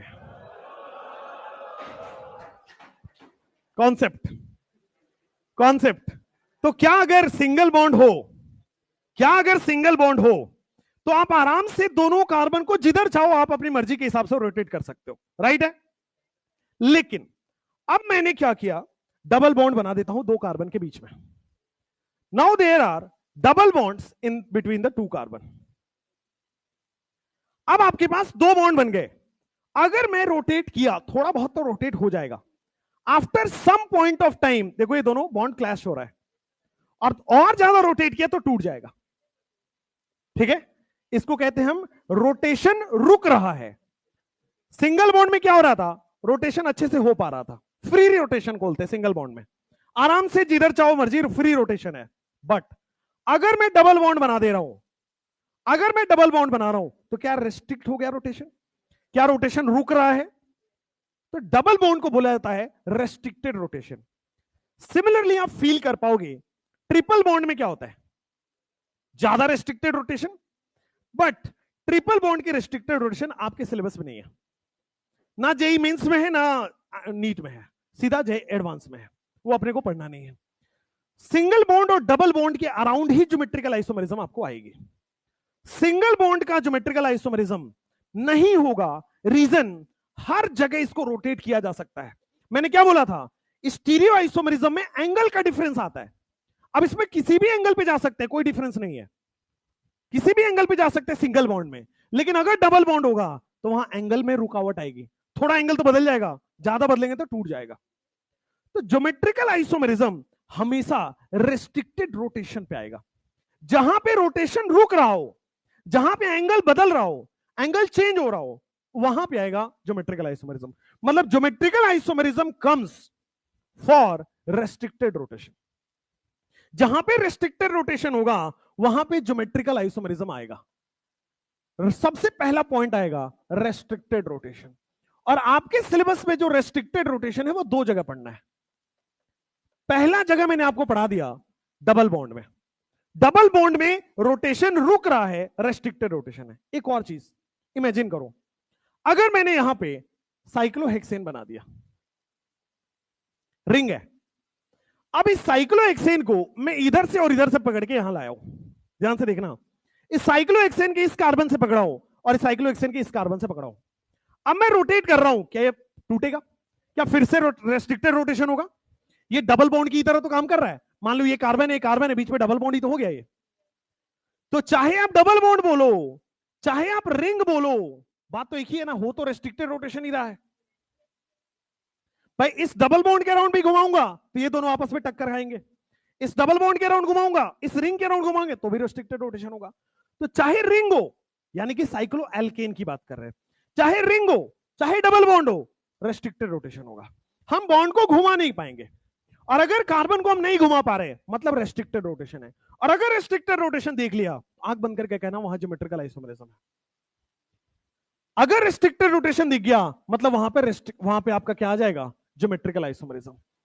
तो रेस्ट्रिक्टेड रोटेशन के दो केस होते हैं आपके सिलेबस में, और ज्यादा भी होते हैं बट आपके सिलेबस में दो है। पहला केस है आपके पास डबल बॉन्ड। डबल बॉन्ड के अराउंड रोटेशन को रोका जा सकता है, उसके बाद रिंग के अराउंड रोटेशन को रोका जा सकता है। तो डबल बॉन्ड के दो केस, मतलब ज्योमेट्रिकल आइसोमेरिज्म के दो केस है, डबल बॉन्ड एंड रिंग।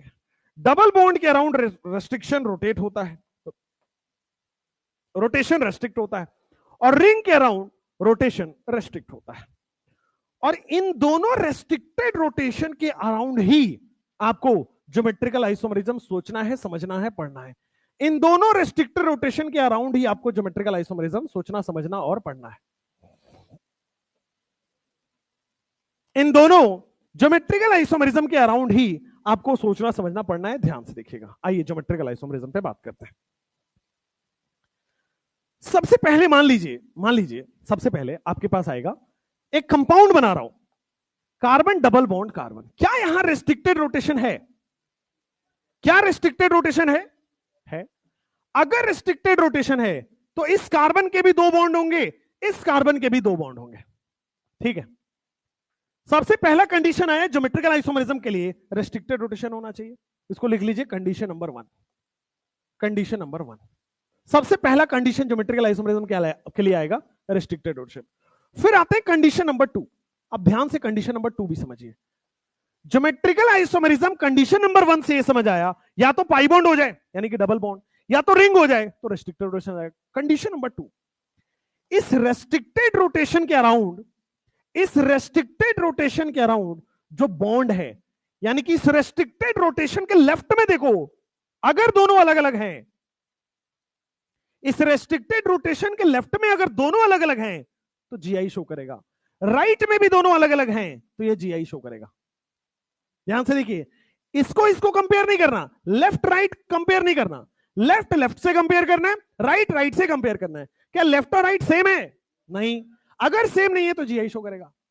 अगर यहां क्या राइट में सेम है, क्या अगर राइट में सेम नहीं है तो भी जीआई शो नहीं करेगा।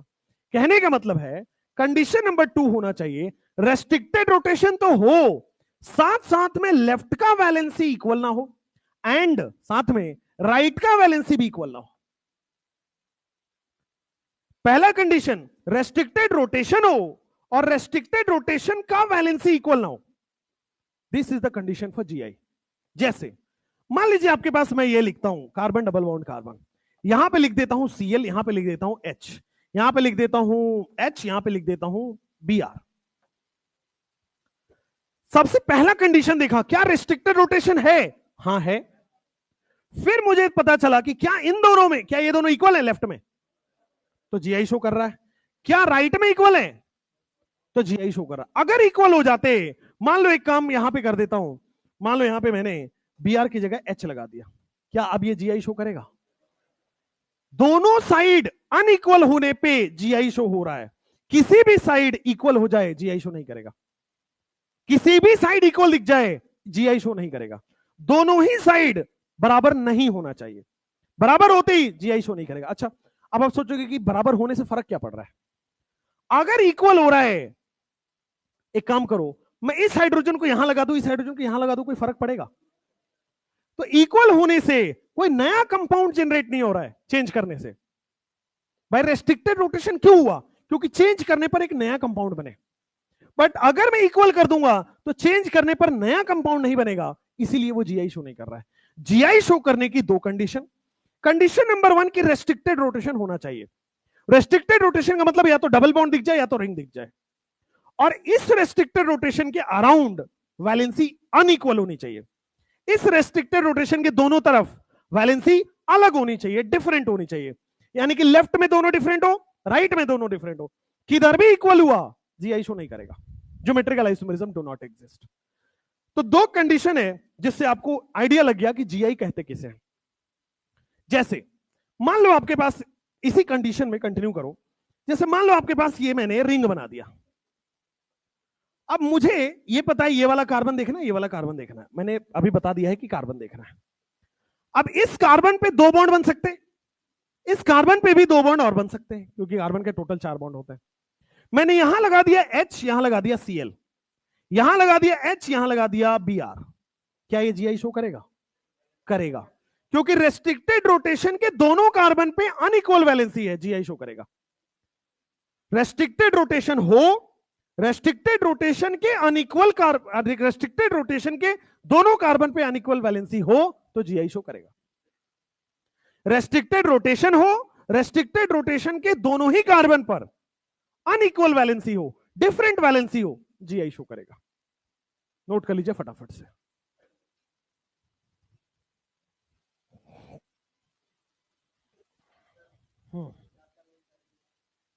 अगर 4 कार्बन का रिंग हुआ, यहां देखो, मान लो आपके पास 4 कार्बन का रिंग होता है,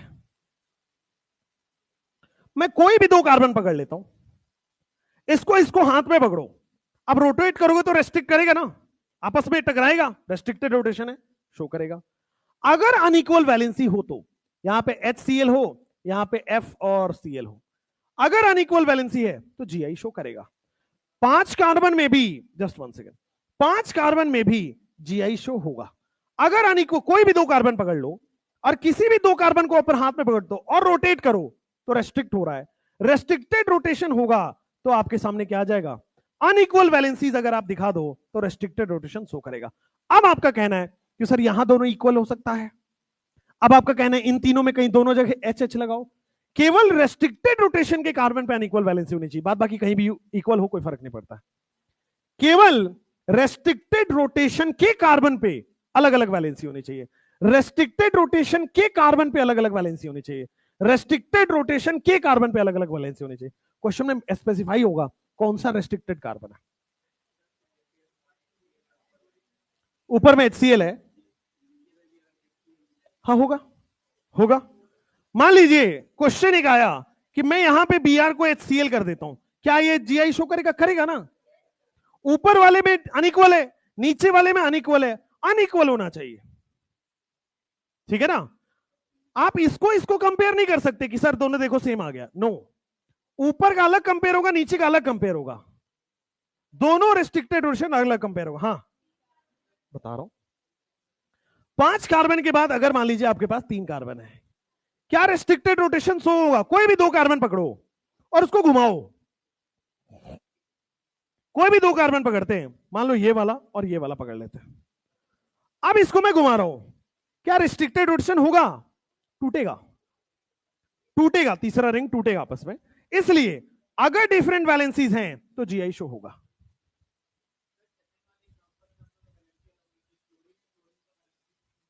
वैलेंसी मतलब ये वाली वैलेंसी, एटम।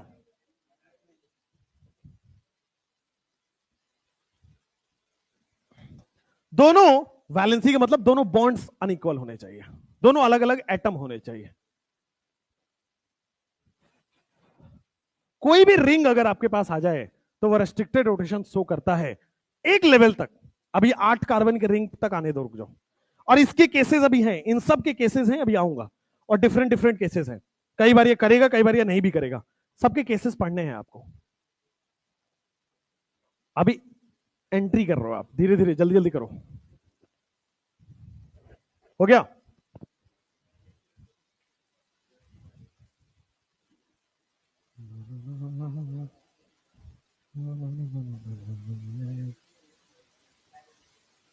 वो भी शो करेगा, आ रहा हूं।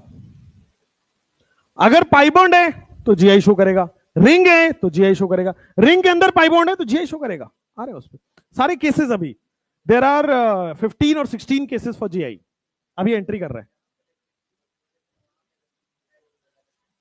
जहां पे रेस्ट्रिक्टेड रोटेशन है, हाँ, यहां पाई बॉन्ड लगा दे तो होगा ना, होगा ना। 2 रेस्ट्रिक्टेड रोटेशन आ गया, अच्छी बात हो गई। हमें कम से कम एक रेस्ट्रिक्टेड रोटेशन चाहिए। कहां? यहां पे, यहां पे। आ रहे बेटा, आ रहे। वेट, पता है 5 बॉन्ड हो जाएगा, but wait, wait for it. आ रहे हैं उस पे, वो केसेस हैं अभी। अभी ट्रिपल बॉन्ड कहां डिस्कस किया कहीं? आ रहे हैं उस पे, हाँ, वेट फॉर इट, पेशेंस रखिए, आ रहे हैं। हाइड्रोजन ड्यूटेरियम हो तो क्या हो गया, फ्लोरीन क्लोरीन हो गया तो क्या हो गया, आ रहे हैं, पेशेंस रखिए।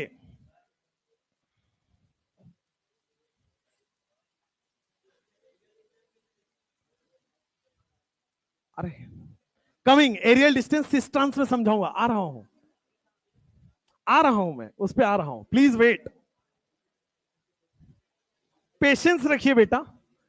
सब्र का फल मीठा होता है, सुना है आपने? सब्र करिए, सब्र करिए, मीठा फल होगा। इधर देखिए सब लोग,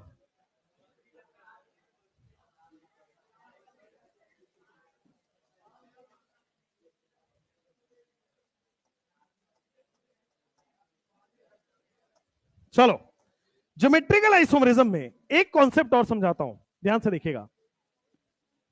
इधर इधर इधर, ज्योमेट्रिकल आइसोमरिज्म में मैंने बताया कि रेस्ट्रिक्टेड रोटेशन होना चाहिए। रेस्ट्रिक्टेड रोटेशन आ गया। अब रेस्ट्रिक्टेड रोटेशन के दोनों कार्बन पे अलग अलग वैलेंसी होनी चाहिए, मतलब अलग अलग एटम्स लगे होने चाहिए। अलग अलग एटम्स है, मान लो यहां पे H लगा दिया, मैंने यहां पे Cl लगा दिया, मैंने यहां पे क्या लगा दिया, H लगा दिया, और मैंने यहां पे क्या लगा दिया, Br लगा दिया। अब ध्यान से देखना, ध्यान से देखना, ये ज्योमेट्रिकल आइसोमरिज्म का बस एक फील दे रहा हूं अभी स्टार्ट करने से पहले। क्या ये वाला और ये वाला दोनों सेम है, डिफरेंट है? ये वाला दोनों सेम है, डिफरेंट है? तो क्या डिफरेंट है तो जीआई शो करेगा। अगर मान लीजिए आपके पास दोनों कार्बन और कार्बन है, यहां पे H लगा है, यहां पे Cl लगा है, और यहां पे H लगा है और यहां पे Cl लगा है, क्या ये जीआई शो करेगा? क्या ये जीआई शो करेगा? नहीं करेगा बेटा, रेस्ट्रिक्टेड रोटेशन है। रेस्ट्रिक्टेड रोटेशन के लेफ्ट में दोनों अनइक्वल हैं, राइट में भी अनइक्वल है, तो जीआई शो करेगा। मैंने क्या बोला? रेस्ट्रिक्टेड रोटेशन हो और रेस्ट्रिक्टेड रोटेशन के दोनों कार्बन पे अनइक्वल हो, लेफ्ट में अनइक्वल है, राइट में अनइक्वल है, तो जीआई शो करेगा। जैसे मान लो यहां पे C डबल बॉन्ड C, यहां H लगाओ, यहां H लगाओ, यहां पे Cl लगाओ, यहां पे H लगाओ, क्या ये जीआई शो करेगा? किधर भी बराबर आ जाए तो जीआई शो नहीं करेगा, it will not show GI. जैसे मान लीजिए आपके पास C है, सारे ही बराबर आ जाएं तो क्या जीआई शो करेगा? नहीं करेगा। सी डबल बॉन्ड सी हो, इधर एच हो, इधर सीएल हो, इधर सीएल हो, इधर एच हो, जीआई शो करेगा? नहीं करेगा। दोनों तरफ डिफरेंट हो जाए तो क्या जीआई शो कर रहा है? अगर चारों डिफरेंट हो जाए तो अच्छी बात है।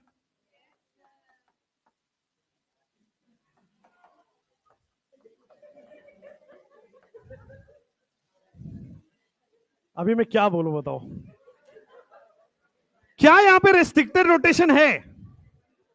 और क्या दोनों ही अनइक्वल है?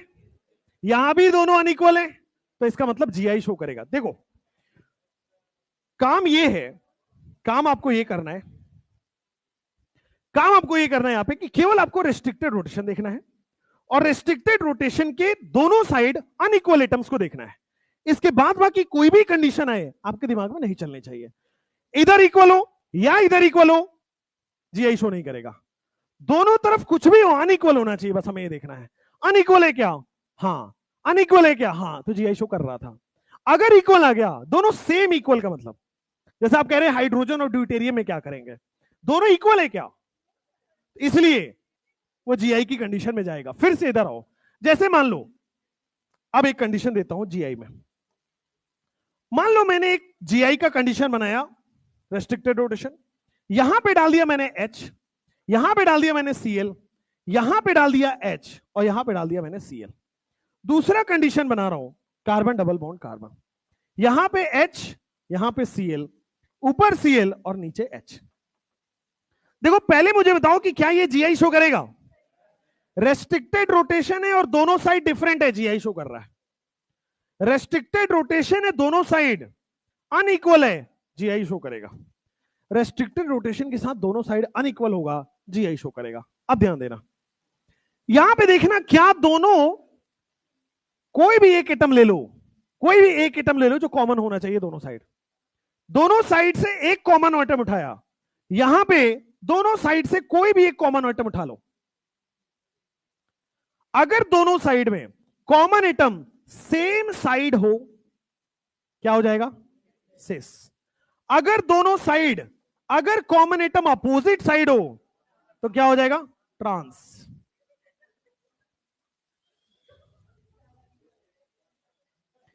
आपके पास क्या यहां पे एंगल 90 डिग्री हो जाएगा, और क्या यहां पे एंगल 180 डिग्री हो जाएगा? चुप रहो। क्या यहां पे एंगल 90 डिग्री है, सिस है, और यहां पे एंगल 180, 90 डिग्री कैसे है? इन दोनों एटम्स में 90 डिग्री का फील करना। इधर आओ, अगर इसको देखते और सेंटर से मिलाओ, इस एटम को देखो और सेंटर से मिलाओ, तो सेंटर पे 90 डिग्री बन रहा होता है, ये वाले एंगल को बोलते हैं 90 डिग्री। सिमिलरली इस वाले एटम को सेंटर से मिलाओ, इस वाले एटम को सेंटर से मिलाया, जो एंगल बना, कौन सा एंगल बनता है? 180 डिग्री। तो हम हमेशा जो एंगल बोलते हैं ना, सिस में 90 डिग्री, ट्रांस में 180 डिग्री, ये बीच का एंगल होता है, परपेंडिकुलर एंगल। ये बीच में सेंटर ऑफ द मॉलिक्यूल का जो एंगल होता है, उसको हम बोलते हैं 180 डिग्री। तो सिस में 90 हुआ, ट्रांस में 180 हुआ। एक और चीज, हमेशा ज्योमेट्रिकल आइसोमेरिज्म में बोला जाता है aerial difference, aerial distance is different. What is aerial distance? ध्यान से सुनना, मैंने स्टीरियो आइसोमेरिज्म में बोला था कि जो आपके एटम्स होंगे उनका एंगल बदल जाएगा, कनेक्टिविटी सेम रहना है। अभी दो हाथ है, दोनों हाथ रहेंगे, दोनों बॉन्ड रहेंगे, बस कनेक्टिविटी बदल जाएगी, एक का एंगल बदल जाएगा। सेम यहां पे भी वही हो रहा है, दोनों एटम सेम है, बस देखोगे तो एंगल बदल गया, 90 से 180 हो गया। तब भी उसी लेफ्ट वाले कार्बन से एक हाइड्रोजन है, अब भी राइट लेफ्ट वाले से हाइड्रोजन है, राइट वाले से हाइड्रोजन है, यहां भी राइट वाले से हाइड्रोजन है, बस एंगल बदल गया। अब ये एंगल 3 डायमेंशन में बदलता है, आपको दिख रहा होगा 180 टू 90, बट ये 3 डायमेंशन में एंगल बदलेगा। अभी आइए एक बार दिखाते हैं। 3 डायमेंशन का मतलब दूसरा मत समझना, है तो प्लेनर ही, बट बता रहा हूं। एरियल डिस्टेंस का मतलब होता है, इसका, इस मॉलिक्यूल को पकड़ो, इस एटम या मॉलिक्यूल जो भी हो यहां पे पकड़ो, इन दोनों के बीच में एरियल डिस्टेंस का मतलब डायरेक्ट जो डिस्प्लेसमेंट आप पढ़ते हो, यहां से यहां के बीच में डायरेक्ट डिस्टेंस देखो, क्या एक्स मान लेते हैं इसको, इन दोनों के बीच में डायरेक्ट डिस्टेंस देखोगे, इसको बोल देता हूं वाई। तो सामने वाला डिस्टेंस बड़ा होता है कि डायगोनल? सामने वाला बड़ा होता है कि डायगोनल? तो आप देख पा रहे होंगे कि एरियल डिस्टेंस जो है दोनों में बराबर नहीं है। ज्योमेट्रिकल आइसोमेरिज्म शो करने के लिए एरियल डिस्टेंस बराबर नहीं होना चाहिए। अगर एरियल डिस्टेंस बराबर आ जाए मतलब वो जीआई शो नहीं करेगा। कभी भी एंगल बदल जाए मतलब अपने आप एरियल डिस्टेंस बदल जाएगा। भाई 90 90 में रहते एक्स और एक्स एरियल डिस्टेंस सेम रहता, एंगल बदल जाए तो 90 180 हो गया, एरियल डिस्टेंस बदल गया यानी कि वो जीआई शो, एरियल डिस्टेंस बदल गया यानी कि जीआई शो कर रहा है। एरियल डिस्टेंस का मतलब है डिस्प्लेसमेंट, जिसको आप फिजिक्स में पढ़ते हो। इन दोनों में डायरेक्ट डिस्टेंस देखा एक्स, इन दोनों में डायरेक्ट डिस्टेंस देखा डायगोनल डिस्टेंस हो गया वाई, इन दोनों में ही एरियल डिस्टेंस बदल गया तो आपके पास क्या हो जाएगा, जीआई शो करेगा। अब आपके पास यहां पे समझ में नहीं आ रहा होगा एरियल डिस्टेंस क्या है। इधर देखो, साइक्लिक में जनरली एरियल डिस्टेंस फील नहीं होता है। ये एच बना दिया, इसको सीएल बना दिया, इसको सीएल बना दिया, इसको एच बना दिया। एक तो आप देख सकते हो ये वाला सीएल ले लो, कॉमन कोई भी एटम ले लो, दोनों साइड सेम होना चाहिए, उसको कॉमन एटम ले लो। और दूसरा मैंने बनाया यहां पे इसी का दूसरा वाला फॉर्म जो जीआई शो कर रहा है, तो एच बनाया, सीएल बनाया, सीएल बनाया, एच बनाया। अब दोनों कॉमन एटम जो लिया है सीएल और सीएल, यहां पे क्या एरियल डिस्टेंस डायगोनल आ रहा है और यहां पे एरियल डिस्टेंस स्ट्रेट आ रहा है, तो क्या एरियल डिस्टेंस डिफरेंट आ रहा है? अगर एरियल डिस्टेंस बराबर नहीं आ रहा है, एरियल डिस्टेंस डिफरेंट आ रहा है, मतलब क्या वो जीआई शो करेगा? रेस्ट्रिक्टेड रोटेशन होना चाहिए, रेस्ट्रिक्टेड रोटेशन के दोनों साइड डिफरेंट होना चाहिए और एरियल डिस्टेंस डिफरेंट होना चाहिए। ये तीन कंडीशन है जिससे जीआई शो होता है। रेस्ट्रिक्टेड रोटेशन होगा, रेस्ट्रिक्टेड रोटेशन के लेफ्ट और राइट दोनों साइड अनइक्वल एटम्स होंगे और अनइक्वल एटम्स के साथ साथ एरियल डिस्टेंस डिफरेंट होगा। इसी को ज्योमेट्रिकल आइसोमेरिज्म कहा जाता है। कल मिलते हैं।